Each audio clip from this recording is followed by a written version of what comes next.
Hi, my name is Keeson Kunkelman, and today I'll be discussing noise-protected superconducting qubits. And just a quick note, a lot of this was largely based on a review by, I think, Giannis et al., called Moving Beyond the Transmon Noise-Protected Superconducting Quantum Circuits, and the link is in the description below. Yep, so now we'll kind of do a brief history, kind of like the evolution of these superconducting qubits, or at least charge-based superconducting qubits. So we start out with Cooper pair box, which is like we talked about in the Nakamura paper from 1999, which is essentially just like a Josephson junction shunted by a small capacitance. But one of the kind of the main issues here was that there was quite a bit of charge noise, which kind of made the decoherence a lot worse. Next, we got the quaternium circuit, done by Devion et al. In 2002, which has which kind of builds a more complicated circuit, but builds upon, which kind of works similar to how we analyze in class with our homeworks and whatnot, wherein you have a sweet spot, and then you have those first order charge fluctuation sensitivity. And then we have the transmon qubit from Koch et al. In 2007, and this again builds upon the quaternium circuit by having a large shunt capacitor and working in that large EJ over EC regime, which gives exponential charge fluctuation and sensitivity. But while this did take care of some of the charge noise, this still was susceptible to relaxation, so bit flip errors, which did limit its decoherence. Thus, what we kind of see through that kind of evolution of these charge-based superconducting qubits is that noise plays a large and deterrent role in further progress of these types of qubits. So there's a need to have superconducting qubits that can intrinsically handle both the charge noise, like the transmon is able to, but also relaxation and hence bit flips that transmon has trouble with. And so this is where noise-protected superconducting qubits come in. So as they're qubits with full noise protection built in, which can handle both that charge noise or dephasing, but also relaxation, and hence bit flip errors and whatnot. And this will be really useful because as superconducting quantum computing evolves, it will have more and more specialized individual parts, and plenty of them will need very, very great noise tolerance. And so having this noise protection, this full noise protection built in, will be really, really helpful in helping that be realized.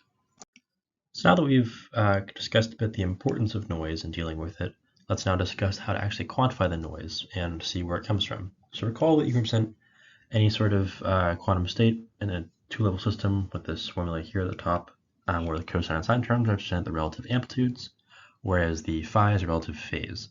And so these two things combine to two important times, T1, which is the relaxation/depolarizing time, which relates to bit flip errors and the relative amplitudes, and then T5, which is the dephasing time, which relates to the phase slip errors and that relative phase.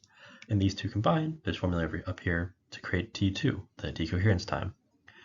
And so when it comes to actually calculating these, you can kind of do this thing here. So essentially, if your energy was parameterized by some lambda that's biased around some lambda bar with some small change delta lambda about lambda bar, and if E sub 0, 1 is like the qubit transition energy dispersion, then if you have like a small change in lambda, then this noise/environmental interaction Hamiltonian you would add in is just delta lambda times some qubit operator. And this gives dephasing and depolarizing rates, as you see below. And so what's important to see here is that they both involve S, the power spectral density of the noise, but then the dephasing rate on the left involves the derivative of the energy difference dispersion, and the one on the right involves this inner product thing here, which are just like the matrix elements. They're called transition matrix elements. Transition matrix elements, and essentially there's the probability of going from like a 1 to a 0, 0 to 1. It's like bit flip errors. Okay, yeah, and so there's kind of three general ways of actually dealing with this noise we talked about.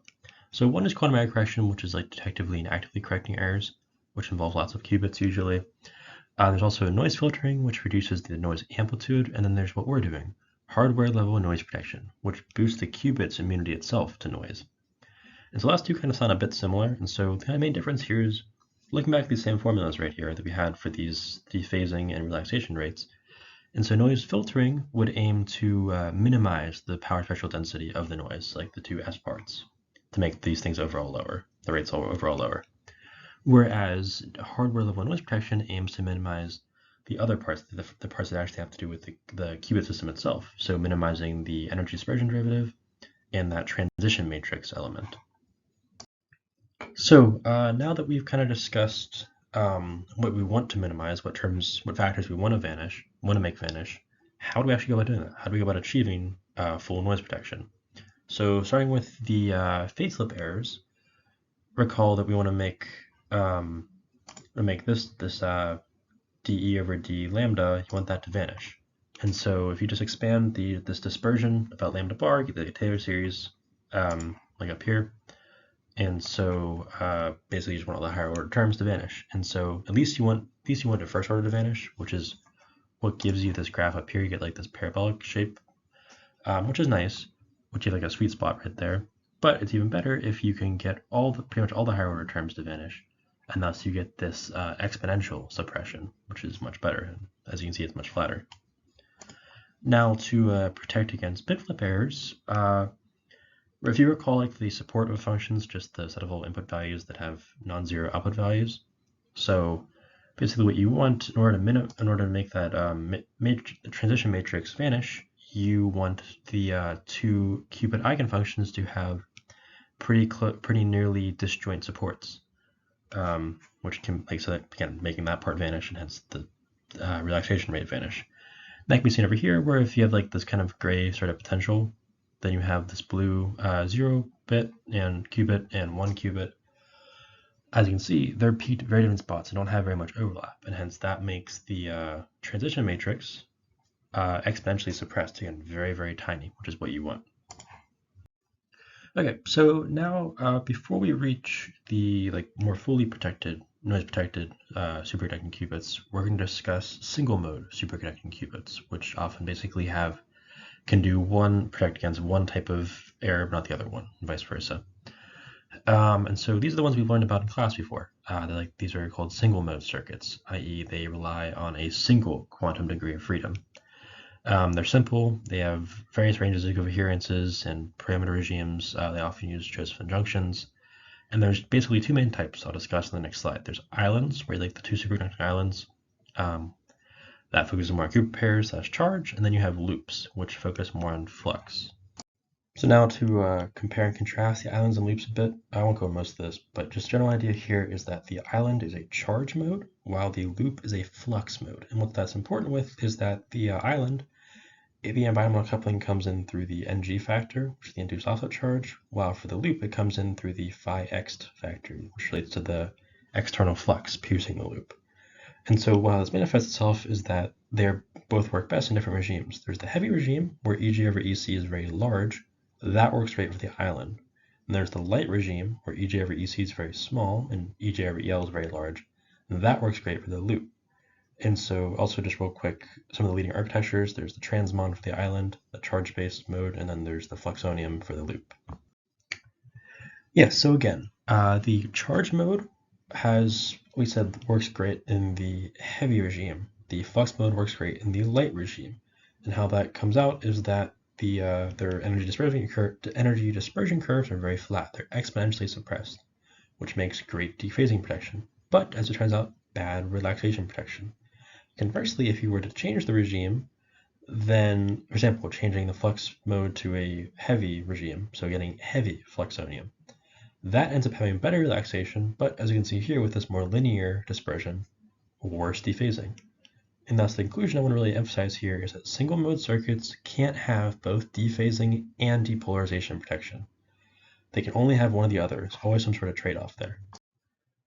Therefore, to get full protection against both the bit flip and phase slip errors, you can't just use a single mode qubit by itself, but rather you have to combine multiple of them together into one multi-mode circuit, i.e. one with multiple quantum degrees of freedom. One such circuit, or noise protected circuit we're focusing on is the 0-pi qubit, which has one charge-like mode, theta, and one flux-like mode, phi. Its Hamiltonian ends up being actually almost like adding together the transmon and fluxonium Hamiltonians with this nonlinear coupling at the end. Yeah, and so this 0-pi qubit, again, which is a fully noise-protected qubit, was first introduced by Brooks et al. In 2013, building on some earlier design called a mirror qubit, And the main idea behind it is this. Recall that the charge mode is often preferred to work in the heavy regime, while the flux mode is often preferred to work in the light regime. So the main idea behind the 0-pi qubit is that, again, that it combines both.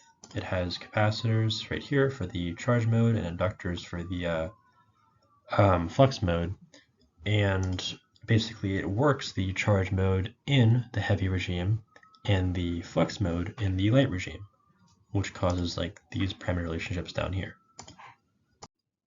Thus, if we work in this combined regime here, we get two things. One is that we get so like these are our different qubit eigenfunctions. This is the 1 state and the 0 state. And so what we see here is on the phi axis here, the vertical axis, we're pretty delocalized. But along the horizontal axis, they're very localized. The zeros are around 0, the 1's around pi. And so that happens because there's a potential barrier right in the middle dividing them.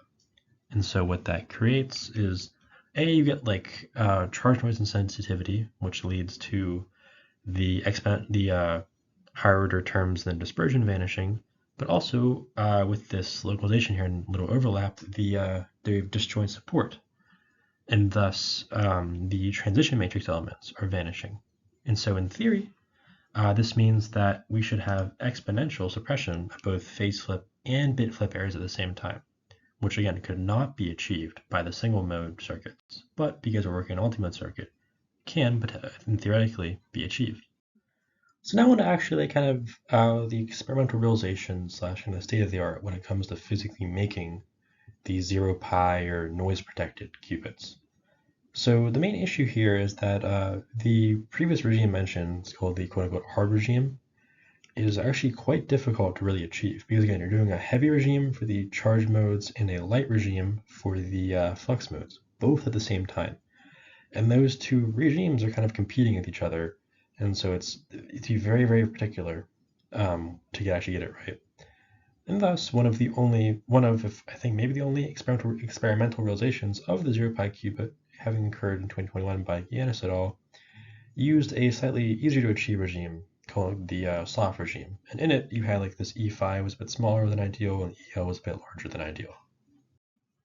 But despite that, this wasn't exactly a big experimental realization of the 0-pi qubit, or this noise protected qubit, wasn't exactly in the theoretically ideal regime, this hard regime, but rather the soft regime instead. There still were some really great achievements made here. In fact, as you can see here, based on these lines right here, you still have first order flux noise protection, which creates a pretty good T phi. And also over here, there was really flat, see these flat lines over here, you had exponential charge noise protection, which again creates even better T phi. And then also, because again, like the derivatives of the dispersion are pretty much vanishing. And then also over here for the qubit eigenfunctions, we see that while they may be a bit more localized in the phi direction than the theoretical regime, they are still pretty localized in the theta direction, with the 0 qubit at theta equals 0 and the 1 at theta equals pi. And so what that does here is shows that, again, they're disjointly supported. Their supports are disjoint, which makes those matrix transition elements vanish and hence give a great T1. And what this shows is just there is a superior level of hardware level noise protection for these 0-pi qubits or just general noise protected qubits compared to those in either the transmon or fluxonium qubits, protecting against both dephasing and relaxation at the same time. And that's only, again, in this suboptimal regime. And so in the future, as there are better developments and improving the experimental realization of this and working in these closer to these theoretically ideal regimes, they'll be even better. And that's kind of why noise protected qubits are just so great. Thank you.